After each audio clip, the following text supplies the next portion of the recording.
Bien, buenas tardes de nuevo. Estamos aquí en Amigos de la India. Hoy es martes 3 de marzo del 2020. Vamos a hacer la sesión número 52 de los misterios del yoga.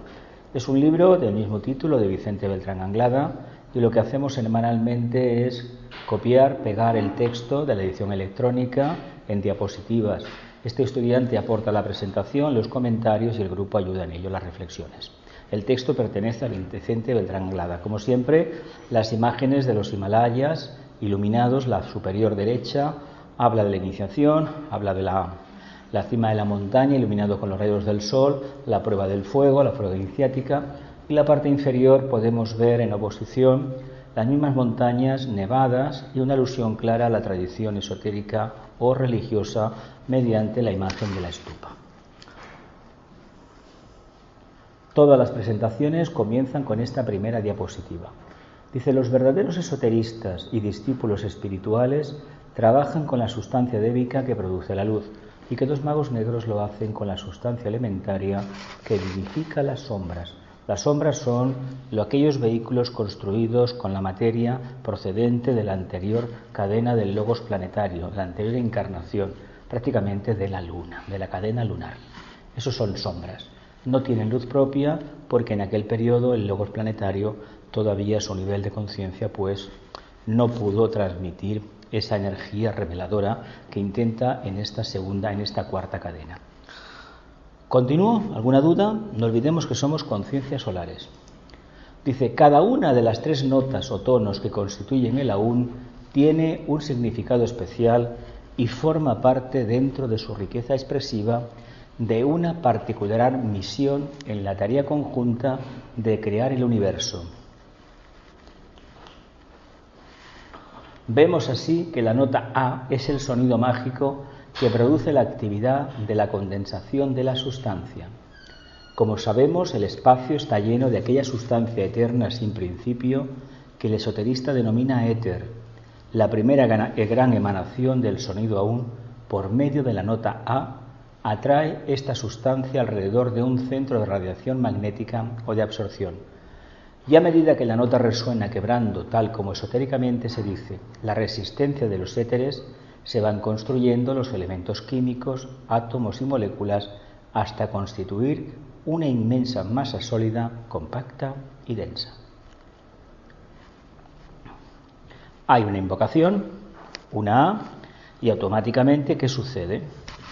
Que se empieza a precipitar una corriente angélica que van cogiendo este éter y lo van condensando hasta que al final se convierte ¿en qué?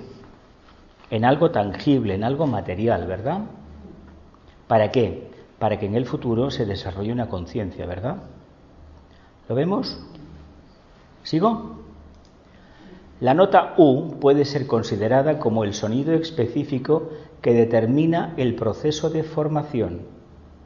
Como su nombre indica, su particular misión es dar forma a aquella compacta masa sólida aglutinada alrededor del atractivo centro magnético creado por la nota A.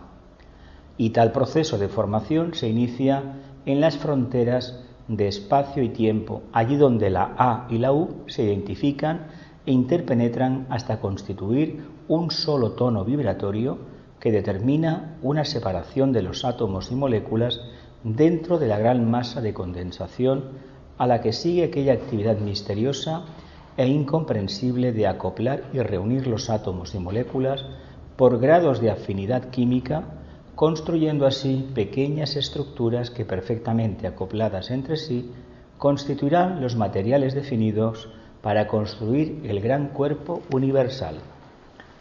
¿No veis cierta similitud con el tema del telar, de tejer la tela, entre la urdimbre y la trama, el largo y el ancho? A fin de cuentas, se ha hecho una invocación.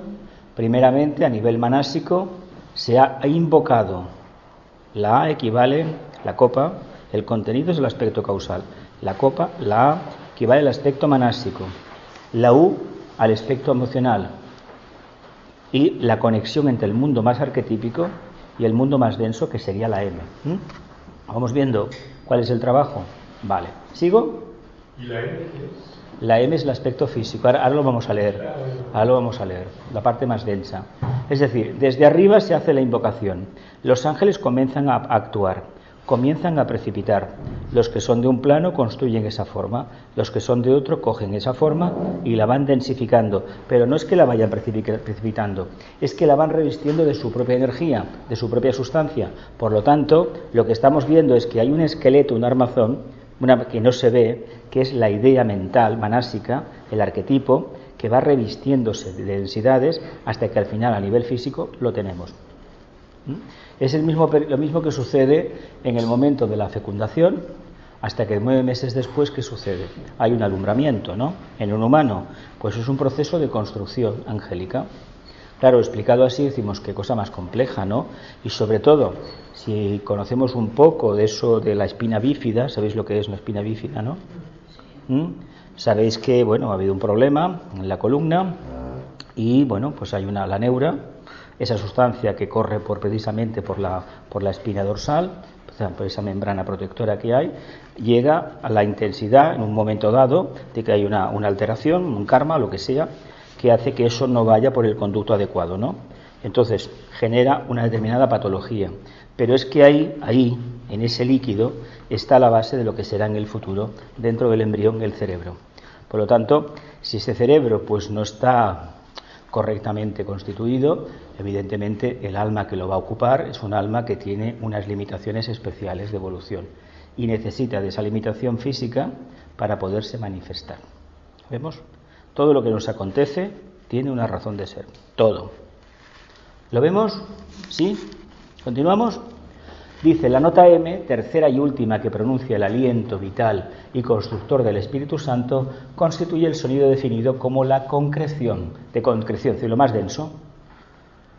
Si nosotros quisiéramos materializar un objeto aquí, deberíamos conocer la nota, ¿no? El mantra, y que respondería en el fondo a la misma percepción, la A, la U y la M. Hay una parte manásica, otra emocional y otra muy densa.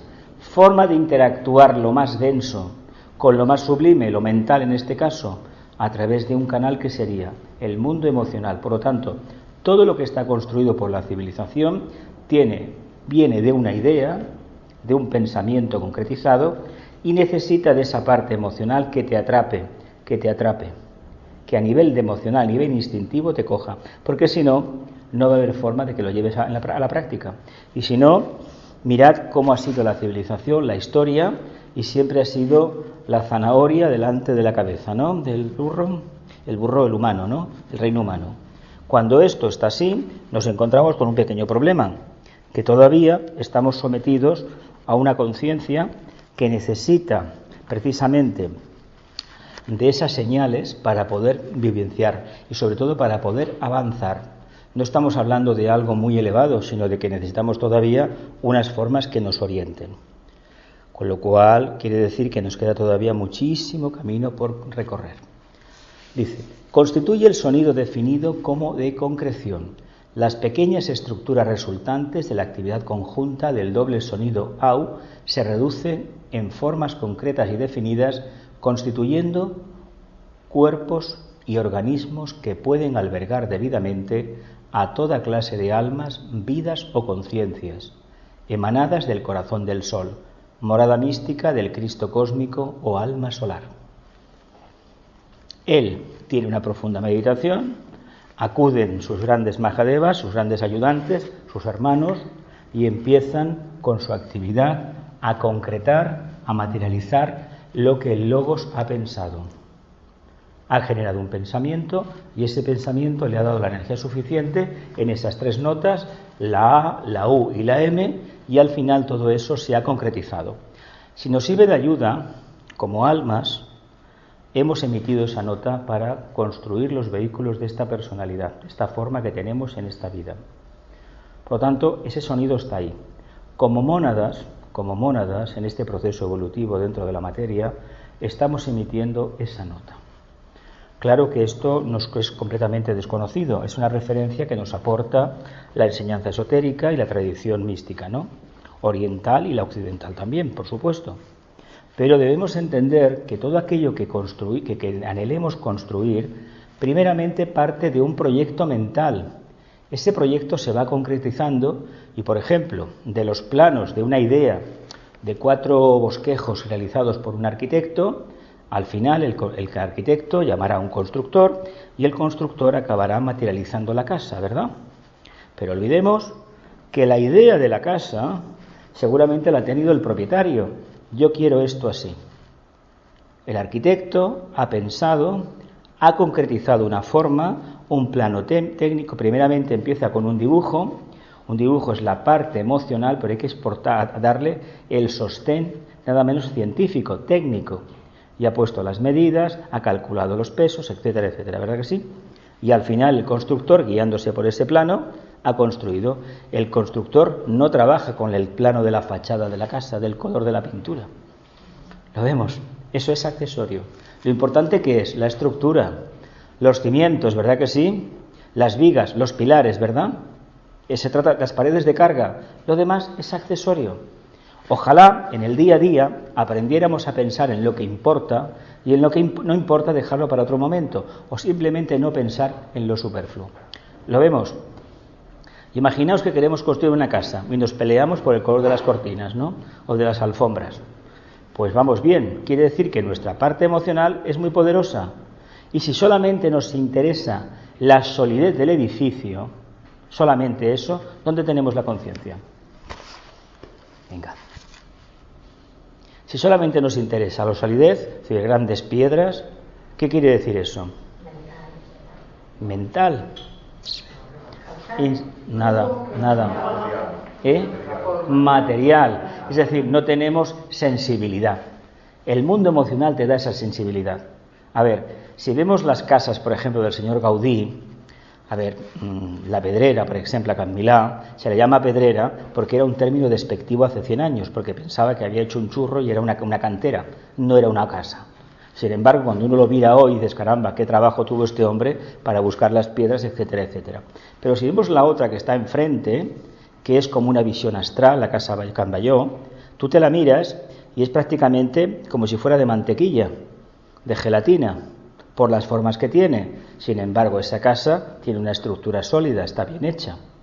Y todo lo demás, que es por dentro y por fuera, evoca la conciencia del arquitecto y sobre todo la del cliente, que pagaba por tener algo innovador. Sabéis que la Milla de Oro competían los burgueses de Barcelona hace 100 años por a ver quién hacía la casa más, no diré más estrafalaria, sino más novedosa, es decir, sin referente alguno, porque esas casas, la verdad, imaginémonos por un momento lo que debieron ser esos palacetes, porque eran auténticos palacios con entrada de carruajes, de servicio y todo, y es madre mía, pero bueno, fue una forma que tuvieron de manifestar su creatividad, y eso ha quedado para la posteridad.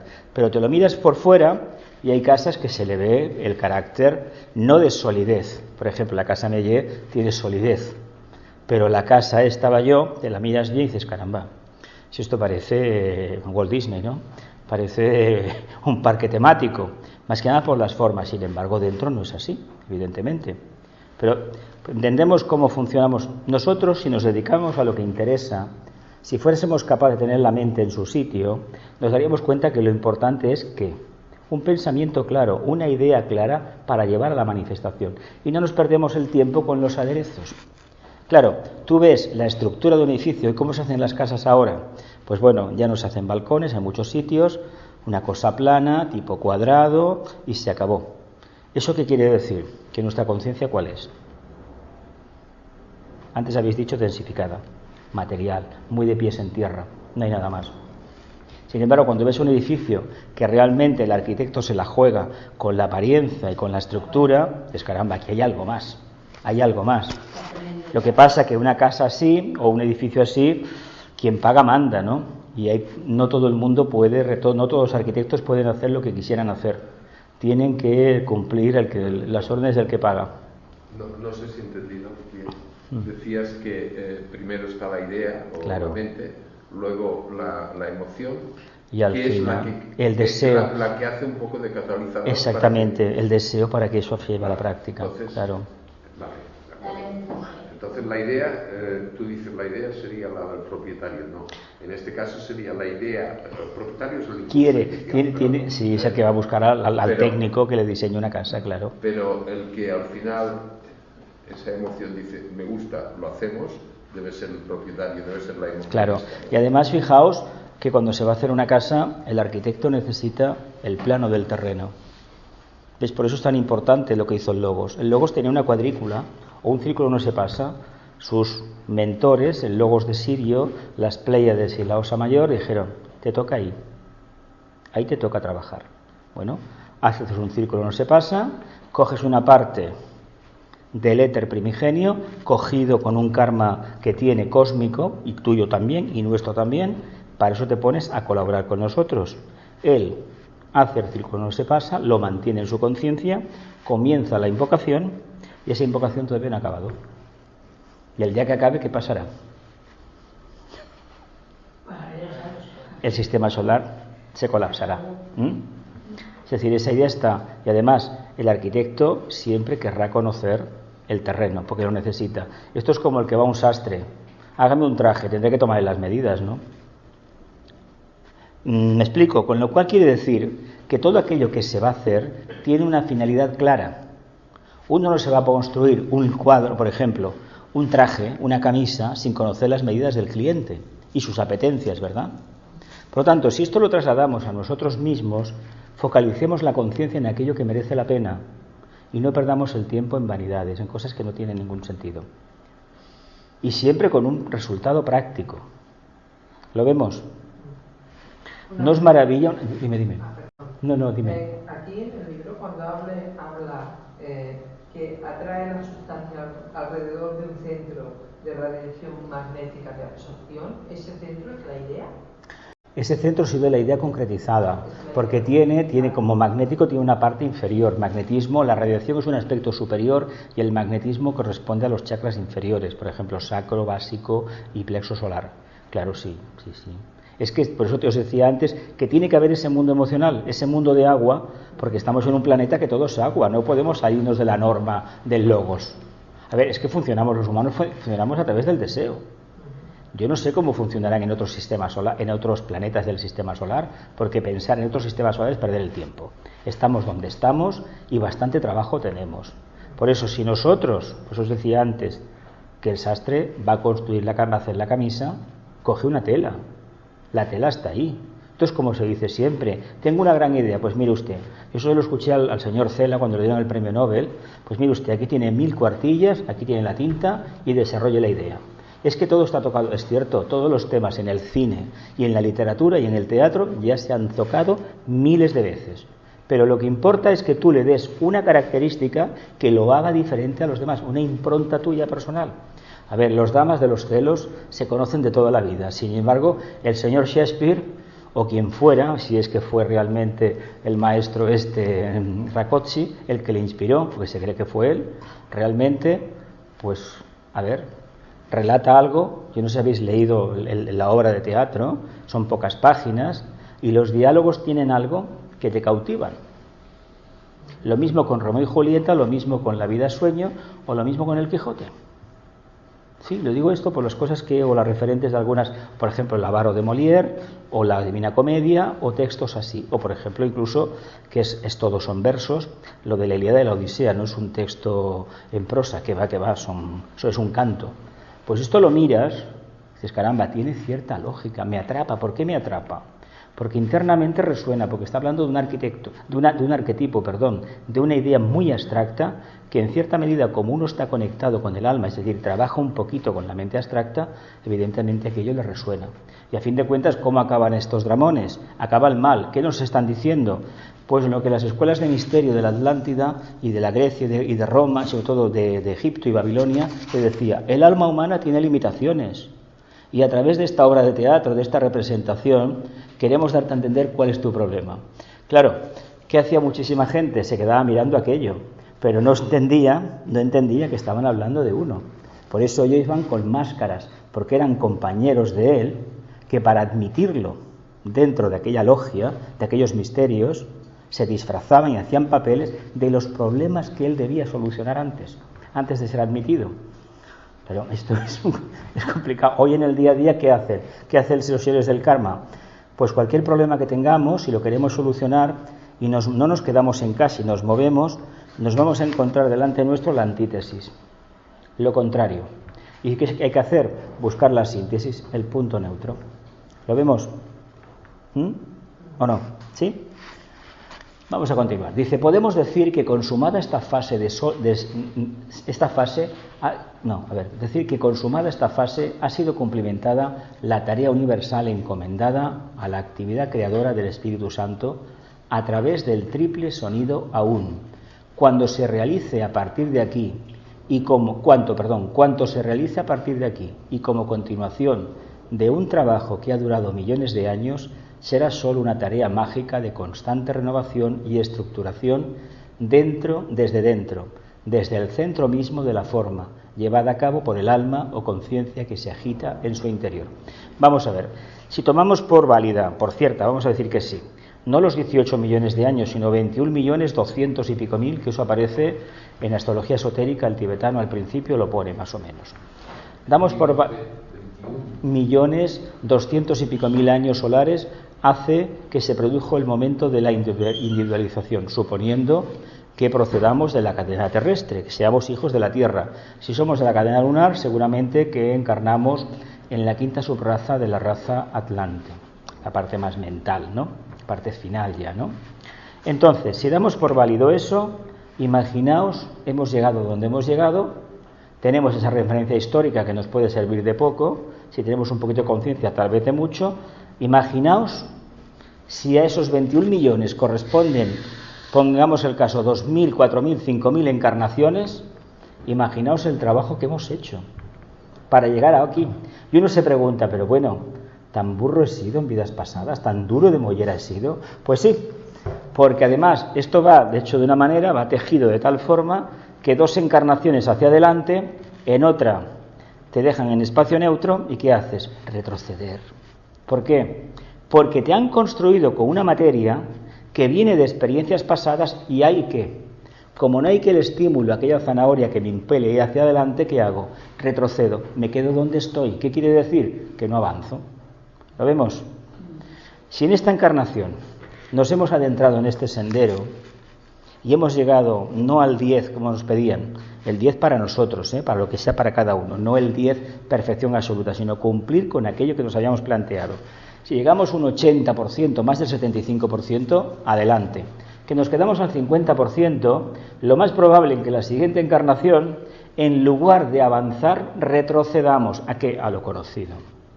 Sin saber por qué, los átomos que constituyen nuestro etéricos, es decir, esotéricos, profundos, arquetípicos, que constituyen nuestros vehículos, tienen una tendencia a no manifestar el arquetipo máximo, sino a dar menos. ¿Por qué? Porque ya les va bien. Si el problema humano es que el tiempo que hemos perdido y seguimos perdiendo en reconocer que no soy yo cuando hablo, no soy yo como alma. Puede ser mi mundo emocional, mi mundo mental, y a todo eso muchas veces le llamo en realidad espiritual, y es mentira. Es mentira, porque estos tres, el A, el U y el M, van a su bola cada uno, pero no soy yo. Sin embargo, sin eso, yo con mayúsculas no puedo existir. ¿Lo vemos? Esto es como las lentejas, o te las comes o te las vas a comer. A ver, ¿qué hacemos? Dime. Dime. ¿Aún es lo mismo que el OM? El OM es el aspecto esotérico, el OM es el de la personalidad, de la forma. Yo cuando empecé a meditar por mi cuenta, se utilizaba la OM básicamente. El OM figuraba muy poco en los libros que yo tuve en mis manos, pero la parte conciencia es el OM. Es decir, aquí no pronunciamos el AUM, pero yo recuerdo meditaciones en otros sitios que era el AUM. Y yo recuerdo el famoso mantra el AUM Padme Hum, Om Mani Padme Hum, ¿no? Yo no sé las veces que lo repetiría, 4 o 5 años, no sé lo que hice, pero sí que sé que estoy aquí, eso sí que lo digo. No sé lo que hice, porque fue una cosa como muy reveladora, y además que me fui directamente sin saber lo que era, vaya. Se trata de trabajar el aspecto conciencia, porque el OM lo que hace es intentar apartarnos del mundo de la materia, no descuidando la materia. La materia tiene una función, pero no somos materia. la forma de despertar la conciencia y la capacidad de interactuar como ser, independientemente de mi vehículo mental, emocional y físico etérico, es característica de un grado superior de conciencia. Por tanto, se trata de incentivar esa perspectiva, porque si nos quedamos en el mundo emocional, no avanzamos. Por eso, el que mandó al arquitecto construir esa casa y la financió, etcétera, etcétera, vive dentro de la casa y durante un periodo de años se va a identificar plenamente con esa creación. Pero es que hacemos el símil, la analogía con nosotros mismos, y nosotros, por el material que teníamos, dimos la orden como almas de iniciar un proceso de encarnación, volver otra vez. Se da la orden, comienza una legión de ángeles a trabajar y nos construye este cuerpo. La casa, el palacete, es la personalidad. ¿Lo vemos? Y el propietario, el que vive dentro, el morador, es el alma. Por lo tanto, por lo que deduzco, el Om es casi una oración. Es una oración, un mantra que te permite desligarte de la forma, ya sea física, etérica o emocional. Nosotros creemos que todo lo más sublime, lo que está revestido de sentimientos o de aquello que me gusta o de buenas intenciones, es lo válido, y es falso. Es netamente emocional, instintivo. Pero claro, ¿cómo le decimos a la gente que no tenga buenos sentimientos? A ver, se necesitan realidades de conciencia, pero ¿cómo se alcanza una realidad de conciencia? ¿Cómo se alcanza un compromiso de voluntad al bien, viniendo del mundo del deseo? Es que no hay otra. El mensaje del Buda, que lo tenemos aquí en este cuadro, aquí en la pared, bendiciendo con la mano derecha, su tilca de oro, va en la línea de que comprendamos cuál es el papel del vehículo emocional. Es Tauro el mito. De ahí que las imágenes de él, él no podía tener ese cuerpo físico porque era un asceta. Esto está clarísimo. Si vais a Oriente se le ve, llenito, ¿no? Hay alguna imagen que se ve como más idealizado, que es de la influencia que dejó Alejandro Magno, de la agenda helénica, griega, y se le ven figuras en algunos museos más refinadas. Pero generalmente Tauro, ¿por qué da cuerpos anchos? Porque es la abundancia, es el mundo del deseo. Como es el mundo del deseo y es superar el deseo, y el gran problema en la humanidad es superar el deseo, evidentemente nos encontramos con ese drama. Por eso se tiene esa figura, y además es un signo de una perseverancia increíble. Pero es el encargado de construir el vehículo emocional. El arquetipo taurino es el vehículo emocional. Y es un vehículo que en la tierra de la marina, además, no deja de ser curioso que en el cáliz sea precisamente la columna, el vehículo emocional. La columna. La base es el ET físico etérico. La columna es lo que aguanta la parte de arriba, es que viene por ahí la información. No puedo decirnos que yo no soy emocional, no, perdona. Hemos de ser emocionales. Lo que sucede es que esa emocionalidad no debe controlar nuestra personalidad. Si manifestamos un día conciencia manásica, es decir, actuamos o vivimos en el entrecejo, el mundo emocional existe como existe el mundo mental. Pero la ventaja de vivir en el entrecejo es que sé dónde está el pensamiento y dónde está la emoción y dónde está la acción. Cosa que mientras no viva en el entrecejo, tanto me da, a veces puedo confundir la acción con el deseo o el deseo con el pensamiento, que se suele suceder bastante. Y todavía, si nos ponemos a preguntar, seguramente que no está resuelta la cuestión, ¿verdad? El deseo y el pensamiento. ¿Verdad que no? Generalmente nos moviliza el deseo, Nos guste o no nos guste la idea, el deseo existe y debe existir. Otra cosa es hasta qué grado nos hemos puesto unas esposas, es decir, unas cadenas, unas argollas en los pies, en los tobillos y en las muñecas. ¿Lo vemos? ¿Sí? ¿Sigo? Cuanto se realice a partir de aquí y como continuación de un trabajo que ha durado millones de años, será solo una tarea mágica de constante renovación y estructuración desde dentro y desde el centro mismo de la forma, llevada a cabo por el alma o conciencia que se agita en su interior. Dice, el proceso místico de la UN será mejor comprendido si lo relacionamos con el fenómeno físico del nacimiento humano, misterio espiritual del cual ya nos hemos ocupado en otra parte de este libro. El nacimiento de cualquier ser humano en el plano físico obedece a idénticas leyes que concurren en el nacimiento de un universo semejante a este, donde vivimos, nos movemos y tenemos el ser, revelándose a través del mismo en forma clara y completa el poder creativo de la UN. Veamos la analogía. Sonido, actividad, analogía. Sonido A, actividad, condensación. Los 3 primeros meses de gestación. Curiosamente, cuando se permite el embarazo, ¿no? Las 12 semanas. Digo, el embarazo, el aborto, ¿verdad? ¿Sí o no? ¿Sí o no? ¿Os quedáis calladas por ahí? ¿Sí? Condensación, 3 primeros meses. Son 9 meses, ¿no? 3 etapas de 3 meses, ¿no? ¿Sí?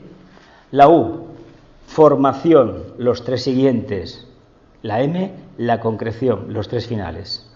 ¿Qué pasa cuando el nacimiento se produce al 7º mes o al 8º mes? ¿Qué les pasa a esos niños si no se les atiende bien? Esos bebés. Están inacabados, ¿no? Están inacabados. Claro, no es lo mismo que te acabar dentro de lo que es la caverna donde tu madre, de lo que es el vientre materno, que sea una incubadora. Sabéis que al principio dejaron a muchos niños ciegos, ¿sabéis eso? Por el oxígeno, ¿no? ¿Sabíais? Porque metieron en las incubadoras oxígeno y les quemaron las retinas a muchísimos. Se aprende a base de errores. A ver, es como el tema de la compatibilidad de la sangre, etcétera, etcétera. Mismo se aprende a base de errores, está clarísimo. 3 primeros meses de condensación. Esos éteres que están por ahí, esa energía que está dispersa, empieza a verse. ¿Qué decimos? Está el cristal, se ha condensado la humedad, ¿no? Está en talat, ¿no? ¿Qué quiere decir? Que las partículas de agua de aquí de vapor que están en el aire se han pegado en el cristal, ¿no? Eso es un primer trabajo, ¿verdad? Luego a ese trabajo le vamos a dar una forma, a esa condensación le damos una forma, ¿no? O cuando hay una comunicación con un ser que ha desencarnado, esos seres de espiritismo, ¿qué hacían? Dibujaban, ¿no? Ponían harina en algún sitio y dibujaban, ¿verdad que sí? Estas cosas. Y luego al final, ¿qué hemos hecho? Los 3 últimos. Esa forma ya está hecha. Y fijaos cómo nace el rey de la creación, el humano. Indefenso totalmente, dependiente de los demás totalmente. Los animales ya nacen preparados para tirar adelante, los humanos no. ¿Lo vemos? Pero el proceso es el mismo. Hay unos meses de condensación, de formación y de concreción. Es para los mamíferos y para todos los reinos de la naturaleza es lo mismo. El reino animal es el mismo, porque además se tomó el patrón del vehículo astral del ser humano, el arquetipo que había, hace unos 300 millones de años en el Cámbrico, el inicio de la 4ª ronda. Se empezó y se ha utilizado para todo. Por eso tenemos el ADN, el 90 y tantos % de la mosca del vinagre, si somos iguales. La base es igual. Hay una diferencia mínima. Claro, entre un gato, una mosca del vinagre o un bichito de estos y un ser humano, y dices, caramba, hay algo, hay conciencia. Por lo tanto, el cuerpo, la apariencia, el físico, tiene que ver con ¿qué? Con la conciencia que mora dentro.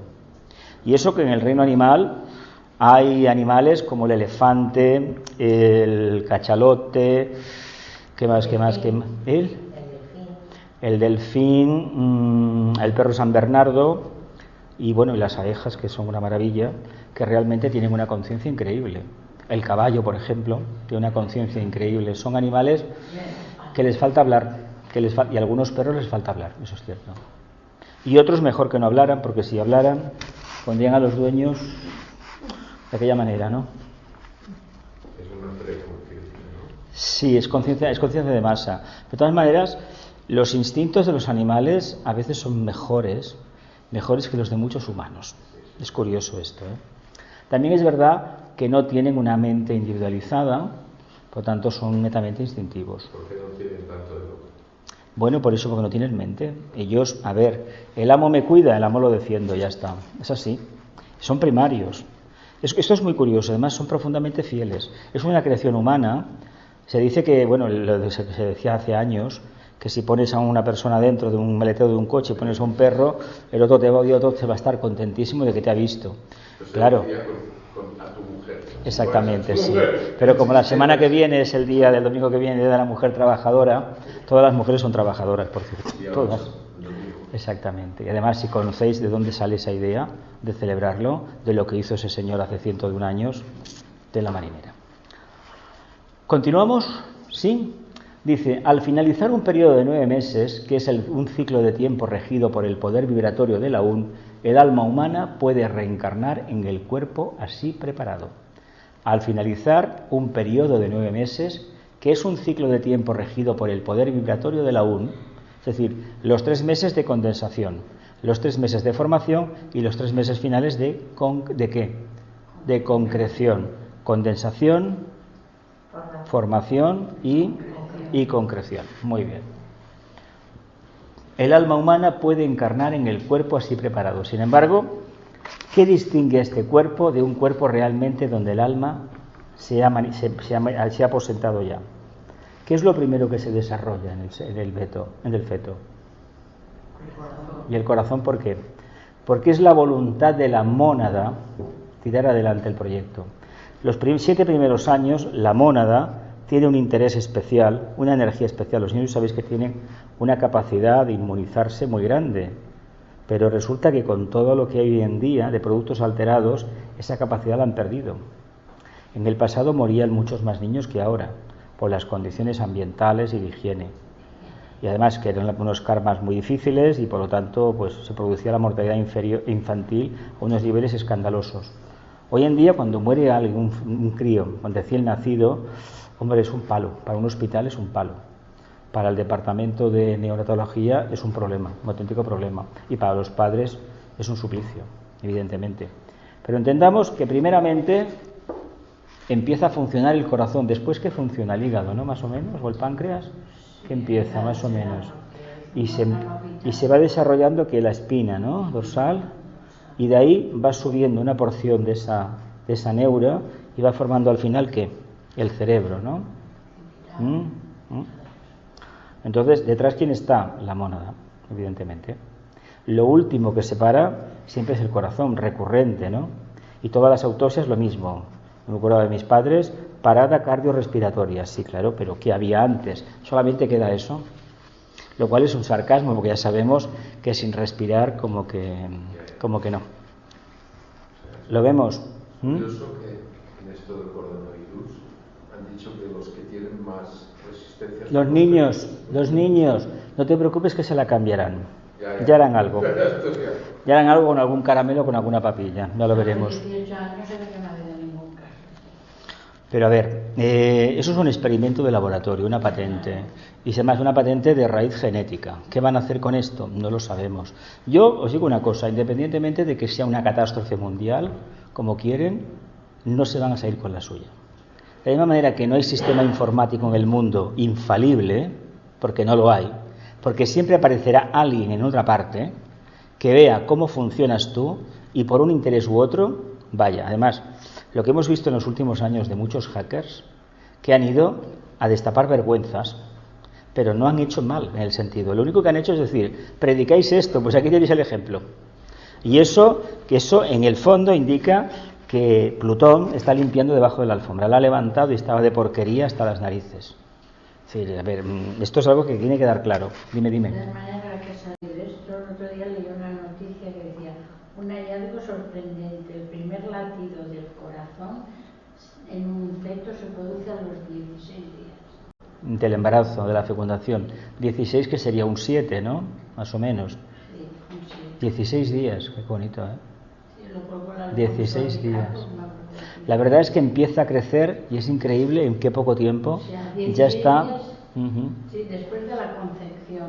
Y de hecho lo primero que se ve, se aprecia, al principio parece como un renacuajo, eso sí, es curioso. Y luego se ve de una cosa que tiene 2 centímetros y ya tiene una forma humana. Ahora, no es nada, pero una forma humana. ¿Lo vemos? ¿Sigo? Dice, el nacimiento, este misterio, prepara para ella un campo positivo de experiencia que es al propio tiempo de revelación de cualidades causales. Y en cada uno de los estadios de 3 meses que preceden al nacimiento vemos una explicación científica del proceso de revelación y de redención que llega a su culminación cuando se comprende profundamente el significado de aquellas 2 frases esotéricas. El 9 es el número del hombre, el 9 es el número de la iniciación. Claro, es que nacer es una iniciación. Nacer es una iniciación. Y una cosa curiosa, cuando nacemos, a ver, él dice aquí, el alma toma posesión. El alma toma posesión aproximadamente cerca o antes de los 7 años de vida. Lo que pasa que, claro, el tema del aborto es otro tema. Es decir, ¿por qué sí el aborto? A ver, por una razón. Debe existir esa ley a nivel civil, debe existir para que no se recurran a abortos clandestinos que ponen en peligro la vida de la mujer. A mí me sorprende que incluso gente del movimiento esotérico, espiritual, prefieran aplicar la crueldad para cargarse a la madre pecadora, porque ha quedado, etcétera, etcétera, porque no quiere al hijo que lleva dentro, y se anteponga la vida de algo que no ha nacido todavía. Yo no entiendo cómo se le pueden dar derechos a algo que todavía no ha nacido. Eso no quiere decir que se tenga que practicar un aborto continuo, no va por ahí.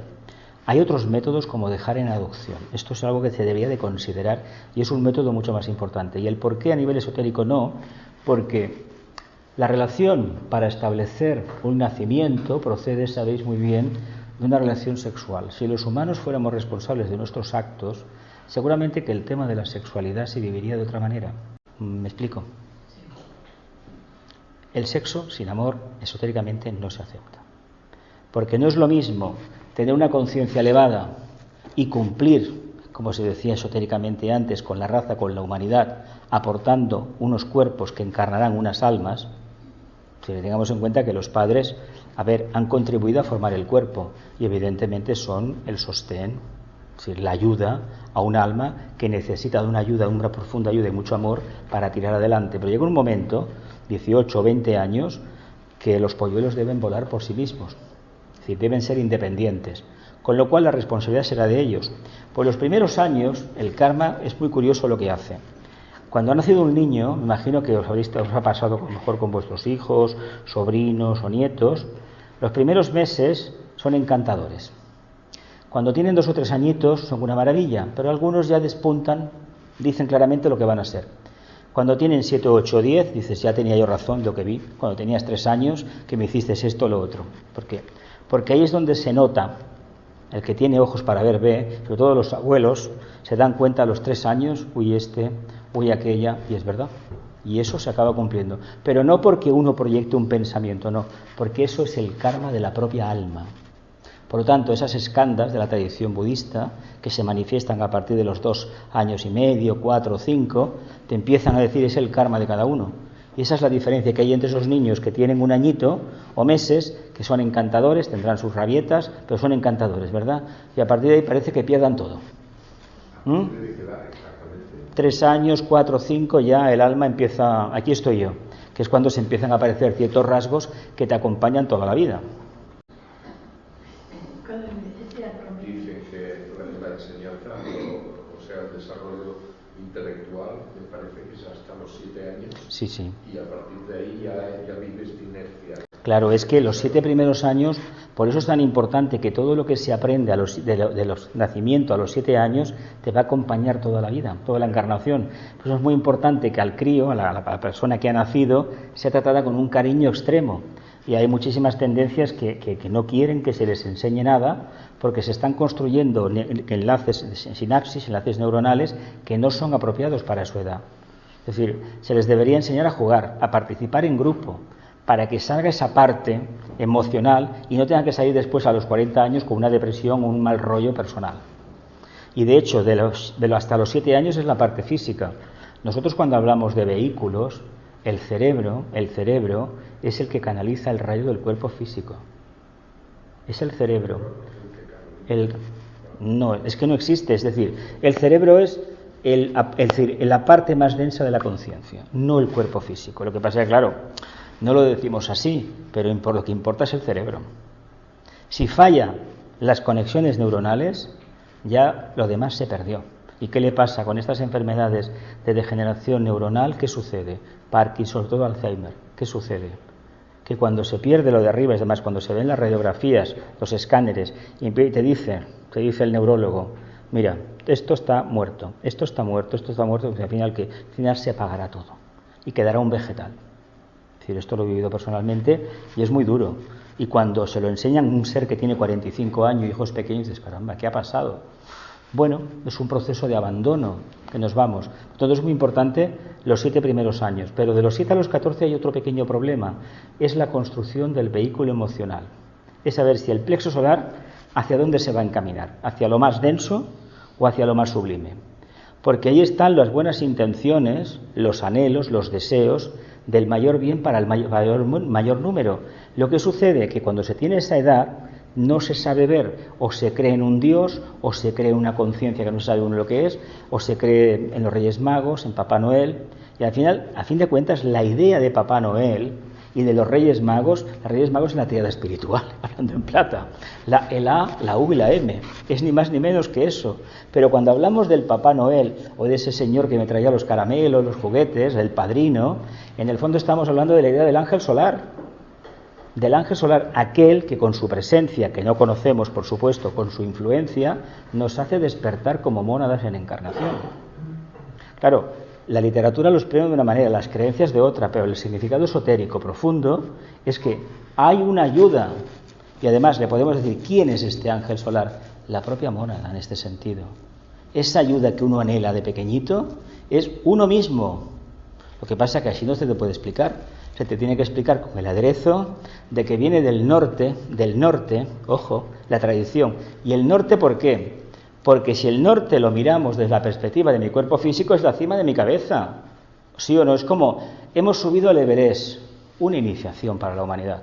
Más que el tibetano dijo que cuando se subiera al Everest, el plano físico de la Tierra estaría bajo el umbral de la conciencia del hombre. Y es cierto, se subió el año 53, me parece que fue, ¿no? Hillary y el otro, y el Sherpa, fueron en el 53 y a partir de eso el plano físico está controlado. Queda muy poco ya por controlar. Explícame ahora, tío, qué significa. Bueno, eso es una cosa muy divertida. Es un pueblo muy curioso, una tradición muy ancestral. Veamos a ver. ¿El árbol qué es? Es un ser vivo, ¿no? Sí. Y un tronco, ¿qué es la madera?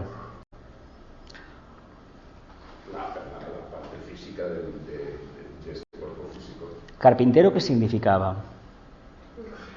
Constructor de formas, ¿no? A fin de cuentas es un pensamiento, ¿no? Y cuando le damos 3 golpes, 3, ¿no? ¿Son? Bueno, son más, pero bueno, cuando le damos un golpe, ¿qué le estamos haciendo? ¿Le damos la vuelta? ¿No será que estamos pronunciando unos mantras especiales y no tenemos otra forma de hacerlo que esta? Mirad, yo hace años una serie de experiencias que tuve un verano, pero que había hecho una serie de historias preparadas. La verdad es que me pasó algo muy curioso. A mí el símbolo que me vino fue el de la tríada espiritual. Sí, la tríada espiritual. Pueden ser 3 esferas, pueden ser una serie de formas, 3 formas que te indiquen de la forma que están puestas como un triángulo. Y a mí lo que se me estaba diciendo, pero hace ya bastantes años de esto, es que cualquier cosa tenía que pasar por ahí, por ese filtro. Cualquier cosa que viniera, en el fondo, la iba a dar a luz un triángulo. Curiosamente, el triángulo lo tenemos aquí. 3 meses de condensación, ¿no? ¿Sí? 3 meses de formación. ¿Y 3 meses de qué? Concreción. Y luego que viene la revelación de conciencia, que es el nacimiento, ¿verdad que sí? Pues fijaos las 3 iniciaciones que debemos de hacer. Y cuando llega la cuarta, ¿qué pasa? ¿Nacemos una nueva vida? Pues cuando llegue el momento de la cuarta iniciación, ¿a qué vida naceremos? Otra triada, ¿no? La vida de la mónada, una y otra, el reino de Dios, así de claro, el mito del cristianismo, ¿lo vemos? 9, el número de la iniciación. ¿Tenéis alguno el 9 en vuestra suma teosófica de nacimiento? ¿Tú tienes el 9 por fecha de nacimiento? ¿Alguien más? Yo mi teléfono. ¿Tú también tienes el 9? Sí. ¿Ah, sí? Vaya. Yo tengo el 9 en el puesto de la oficina, en la mesa. La mesa de la oficina. Mesa 9. No, yo tengo el 7. Picar piedra, y si te queda tiempo sigue picando. Yo tengo 9, no tengo por partida 9. ¿El 9 en fecha de nacimiento? Sí. Fecha de nacimiento, sumando el año, el mes y la hora, ¿no? ¿Y tú? El 3, actividad. Tropieza, continúa, tropieza, continúa. ¿Tú? El 11. El 11. Ah, bueno, el número maestro se conserva, sí. Se conserva, sí. Puede reducir a un 2. Bueno, yo también lo tengo, sí, porque es el mes 11, nací en el mes 11. Bueno, eso lo tenemos, sí. Tengo el 9 por día de nacimiento y el 2 por el mes. Y luego, como nací en el mes 11, se la suma me dice 2 onces. Pero una vez me lo explicaron, pero bueno, lo único que me dijeron en síntesis era que continuara trabajando, no que me lo digas. ¿Y tú, Santi, qué número tienes? 9, Santiago da 9. No, fecha de nacimiento. Ahora no me acuerdo, lo hice pero me olvidé. ¿No te acuerdas cuándo naciste ya? El 18 del 6... 18, 9 y 6, 15. Y 1916, 16 y de esto, 16 que es un 7, 7 y 5, 12, 12 y 8, 20. ¿El 2? ¿Sale el 2? ¿Sí? Vale, el 2. Géminis, claro, ¿no? ¿No tienes Géminis tú el ascendente? Sí. No, pero tú no eres Géminis de Sol. Sí. Bueno, pues ya está el segundo rayo, la entrada monádica del segundo rayo, Géminis, claro, sí. ¿Y el 9 al final qué quiere decir? El 9, pues mira, el 9, en los trabajos de Hércules es la iniciación, es Sagitario. Sagitario es aquel que ve la meta, pero camina, dispara la flecha y va a buscar la flecha que ha lanzado. No se queda mirando para que otro lo haga. Por eso, aquel que se plantea un objetivo y lo cumple, cuando lo cumple, recibe una iniciación, es decir, un alumbramiento de conciencia. A ver, mucha gente, nosotros para entender las cosas mejor debemos de condensarlas, porque la mente nuestra está arquetípica, no funciona. Vamos a ver, todo el mundo oficialmente se presenta a los Juegos Olímpicos con la idea de participar nada más, ¿verdad? Porque el espíritu acuariano que movió al señor de Coubertin, el varón, era precisamente que todo el mundo participara. Un cuento chino, ¿verdad? De amateur, nada. Son profesionales que se preparan y de qué manera, en vez de esa manera enfermiza, para una meta. Pero imagínate que te vas preparando en la vida como si fueras un atleta de alta competición. Es decir, cuestiones de tu vida diaria, no de un deporte. Cuando consigues, delante de una gran prueba, no compitiendo con los demás, sí, manifestar ese equilibrio, esa armonía, que es lo del triunfador, de ahí que te pongan la corona del olivo, del laurel, pues realmente, ¿qué te están diciendo? Que has sido capaz de resolver tu problema, aquello que te habías planteado. Aquel que se presenta a la prueba y gana, una competición que eso se entiende fácilmente, en el fondo no es que sea un privilegiado, es que si ha ganado, era el mejor. No quiere decir que los demás no lo fueran, todo lo contrario. Debe prevalecer siempre el espíritu de participación. Y el que no ha ganado y ha quedado segundo, debería dar gracias. Y el puesto más fastidioso, el cuarto, el que tiene el diploma. Cuarto, quinto, y tiene un diploma, ¿no? Es de conservación. Dices, caramba, me quedé, no cogí medalla, pero bueno, pero has participado, ¿no? Por lo tanto, uno lanza la flecha y trabaja. Realmente no todo el mundo llega a la meta. Pero es que la meta en una encarnación es una ficción. Lo importante es que entendamos que este proceso de la búsqueda de la perfección, Sagitario, el 9, la revelación de conciencia, culmina precisamente cuando uno se ha sobrepuesto a la influencia de la materia, en el 10, que es el todo. No tiene nada que ver con el grado de evolución o de... Claro. Es que, ¿qué es la evolución? La capacidad de respuesta a las vicisitudes de la vida. Aquel que se le muere el padre a los 40 años y no levanta cabeza, y conozco unos cuantos, dices, caramba, ya está bien, tienes tu mujer y tus hijos, no, pero es que mi padre, pues hijo mío, estos amores son como son. Y esto, a ver, ¿qué quiere decir? No es que podemos decir inmadurez, no, que hay una parte emocional que uno no ha sabido aposentar, o no ha podido o no ha querido. Ya sabéis que hay un paso muy fastidioso de ser el niño a persona adulta. Y yo conozco gente en mi entorno que esa parte de niños pues como que no acaban de dejarla, incluso teniendo hijos. Dices, caramba, que el hijo parece profundamente racional y el padre en algunos momentos es un niño caprichoso. Dices, ¿qué pasa aquí? Bueno, el síndrome de Peter Pan, muy bien dicho, el niño aquel que no quería crecer. Todos llevamos un Pinocho y un Pepito Grillo que nos dicen, te estás equivocando, pero el síndrome de Peter Pan es muy curioso porque no se le presta la debida atención. Y uno, la verdad es que realmente a veces quisiera ser como el niño, pero es que además, está bien que relates esto de Peter Pan, lo más que aquel que perdió su sombra, ¿no? O no quiso ver su sombra, una cosa de estas. la película aquella de Disney. Lo importante es que tengamos en cuenta lo siguiente. En el camino esotérico se nos pide que seamos niños, que nos olvidemos de la mente concreta. Y al mismo tiempo se nos pide que estemos profundamente atentos, y al mismo tiempo se nos pide que vivamos en lo más abstracto posible. Pues caramba, ¿qué voy a hacer? No la desarrollo. Es lo que hace el camino del místico, intenta no desarrollar la mente genéricamente. Hay algunos que son profundamente mentales, porque el sexto rayo, desde el punto de vista de Sagitario, es mental, es fuego, y da gente con un intelecto muy, muy poderoso, que no es el mismo que tiene aquel que simplemente cree. Pero es que quiere decir, pues que llega un momento que te olvidas de tu maravillosa mente concreta y has alcanzado la mente abstracta. Es decir, te has puesto en el lugar de tu ascendente, y ese camino es Sagitario. Además, esto el David os lo ha dicho, ¿no? El camino que va de tu sol a tu ascendente, y si es tu mismo signo, coincide la parte más sublime del signo. Lo vemos, os lo ha dicho David, ¿no? Esto. Bueno, ahora estamos haciendo esto. Ustedes hay haciendo. signos que van por ahí, otros necesitan. Sí, pero el camino es que las 12 energías, son 6 energías complementarias, 12 puertas, pero 6 energías complementarias. Es decir, el problema de Géminis se resuelve en Sagitario, el de Sagitario se resuelve en Géminis. A ver, ¿dónde está el punto neutro? En el centro.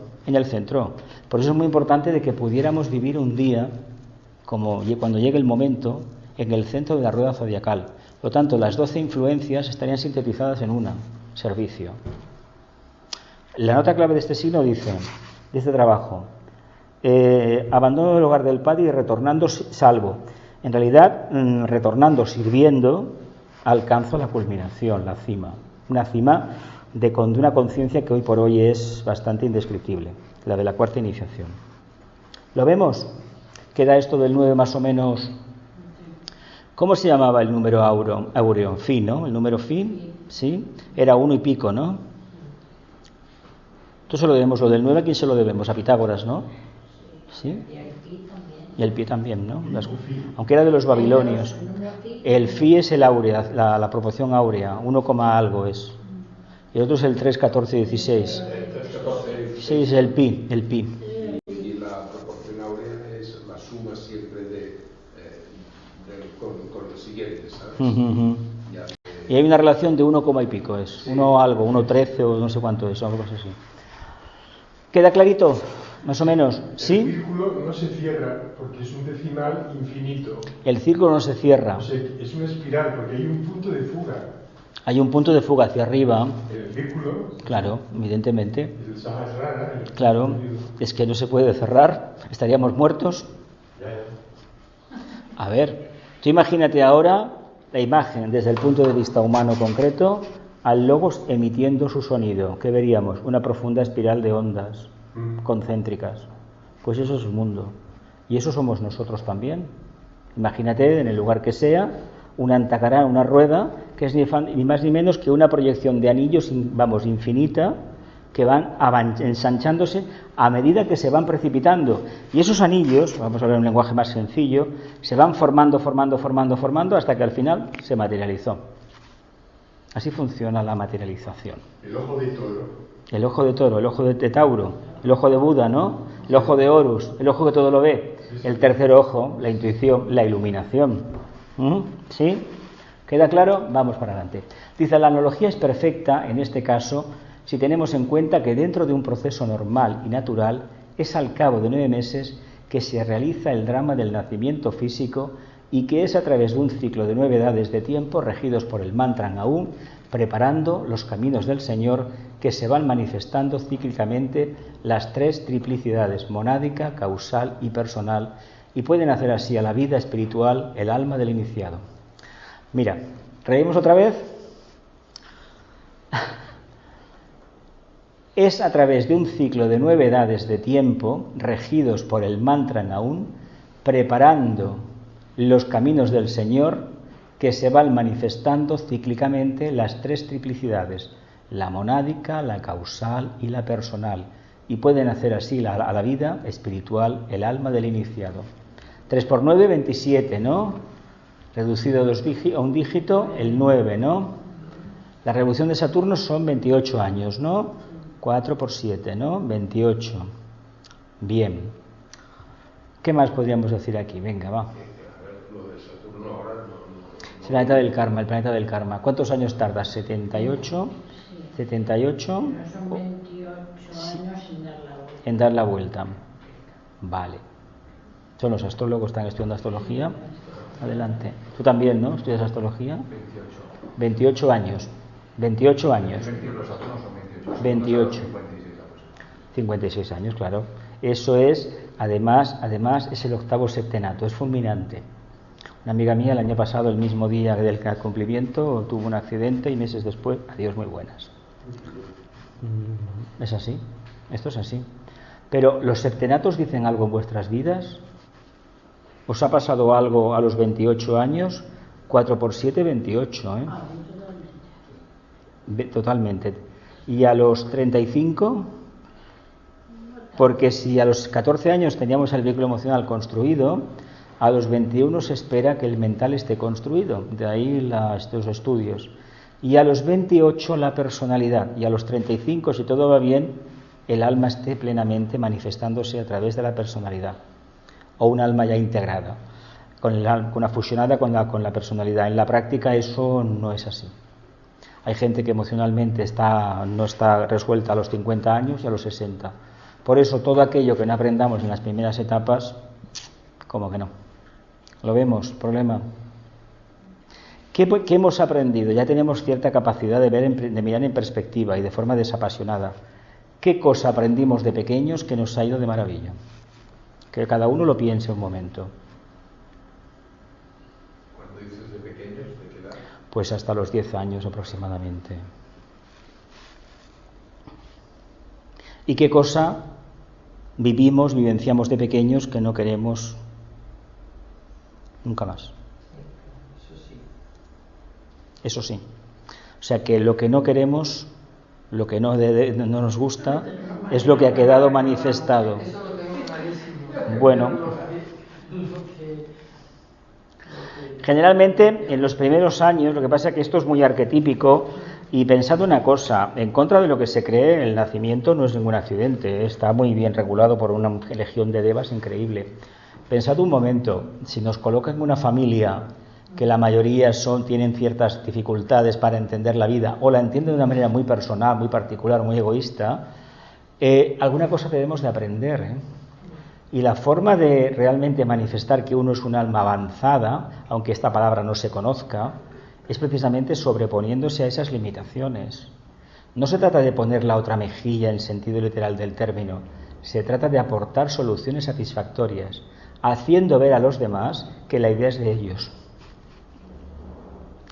Por ejemplo, el caso del señor de Sudáfrica hizo ver a los blancos que la mejor solución para ellos era aceptar a los negros, cuando eran, ya sabéis cómo eran, racistas totales. Además practicaban eso del apartheid, que eso es como los campos de concentración, que en un lenguaje más moderno. Pues les hizo ver que saldrían ganando, y lo consiguió. Claro, él tenía el nivel que tenía. El señor Mandela tenía un nivel muy elevado de conciencia. Pero gracias a las experiencias, los 27 años en diferentes cárceles, 27 años, nació una conciencia completamente nueva. Y lo que interesa es saber que esa cárcel equivale a la infinidad de encarnaciones que hemos tenido, tal vez sumadas, regidas por un 9, números concretos, 7, 5, 3, en que ciertas tendencias nuestras fueron transmutadas, transformadas y transfiguradas en cualidades. Claro, cuando esto hay un cambio, a la larga se produce una revelación. Y lo más importante es que entendamos que cogemos nuestro pasado, que todos tendremos el pasado que sea, e intentemos mirarlo de los ojos del alma. Nada de lo que nos pasó tiene calificativo negativo, aunque sea desde el punto de vista moderno una auténtica, una faena, vaya. Nada. Porque si no teníamos conciencia para generar una causa, imagino que no la teníamos, ¿no? Ese sentimiento de culpa que obedece.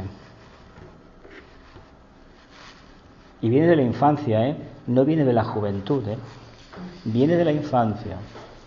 ¿A qué obedece el sentimiento de culpa en nosotros? Pero eso es lo que nos culpabilizaba. Ese es el karma, es el karma.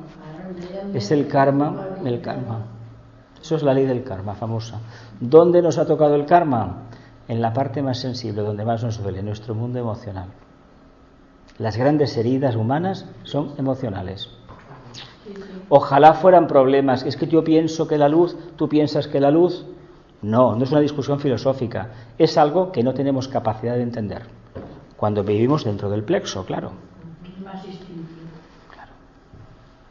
Y sin embargo, tenemos tal adherencia a ese problema, a esa cuestión, que ahí se tambalea todo. Bueno, pues tenemos un pequeño problema. No hemos hecho un basamento correcto, ¿no? Porque si ponemos mucho peso arriba, en la mente, no hay un mundo emocional que aguante el peso, ¿verdad? Tenemos que construir de tal manera que lo de arriba sea etéreo, pero eficaz, lo del medio, cierto grado de solidez y de plasticidad para adaptarse a los cambios, y lo de abajo sólido, ¿verdad? ¿Cómo somos a nivel emocional? No tenemos inteligencia emocional. Somos, iracundos en el sentido de inflexibles, cristalizados. A la mínima nos desmontan. Tenemos la piel muy fina. Si tenemos la piel muy fina, ¿cómo vamos a hablar, por ejemplo, de temas como la muerte, el alma, la divinidad, la mónada, cuando a lo mejor estas palabras en nuestros oídos resuenan como una aberración? ¿Qué vamos a decir al principio? No, nada. Para el mundo esotérico, la piel no se puede tener fina. Eso quiere decir que nuestro mundo emocional debe ser poderoso, no reprimido, poderoso. A fin de cuentas, la opinión de los demás, ¿qué son? A ver, ¿qué son las opiniones de los demás? Palabras. Pues si son palabras, ¿por qué le prestamos tanta atención a hoy en día, por ejemplo? ¿Por qué seguimos pensando aquello que me decía mi padre, aquello que me decía mi madre, que no sé qué, que no sé cuánto, lo que me pasó en el primer trabajo? ¿Por qué? Porque estamos focalizados todavía en esa fase emocional. Fijaos si tenemos trabajo por delante. Por sentimiento de culpabilidad. Otro drama y otra encarnación o dos más para quitarnos el problema ese. Lo vemos un poco. Es que se trata de entender que el misterio del yoga, del camino que conduce a la conciencia superior, tiene que ir acompañado de una profunda reorientación de todos los átomos de nuestros tres vehículos. Claro, no podemos tener revelaciones de conciencia muy elevadas por una razón muy sencilla, porque nos fundirían las neuronas, y ya tenemos pocas y en actividad, y además se dice que no se generan, que vas perdiendo con el tiempo porque las vas cortocircuitando, porque deseas una cosa y no la construyes, automáticamente ¡zas! Frustración. Y vivimos de ese remanente de porquería, hablando en plata. Si todas las religiones nos dicen que Dios es maravilloso, que Dios proveerá, porque dicen todas lo dicen, ¿por qué incluso los feligreses de las religiones, los que llevan más tiempo y los más avezados en la materia, siempre esta historia, Señor, Señor? ¿Pero por qué tantas veces Señor? ¿Por qué? ¿Por qué? Porque hoy en día no son caminos abiertos a la casa del Padre, son ideologías de obligado cumplimiento. Y se castiga, se anatematiza a todos aquellos que discrepan de esa idea. Ahí está. Y de las creencias, y de las creencias, de todo. Del sistema económico, de los virus informáticos, de los virus que no sé qué, etcétera, etcétera, etcétera. ¿Lo dejamos aquí? Venga, queda luz. El amor y el poder restablezcan el plan en la tierra. Que así sea y cumplamos con nuestra parte. Que así sea.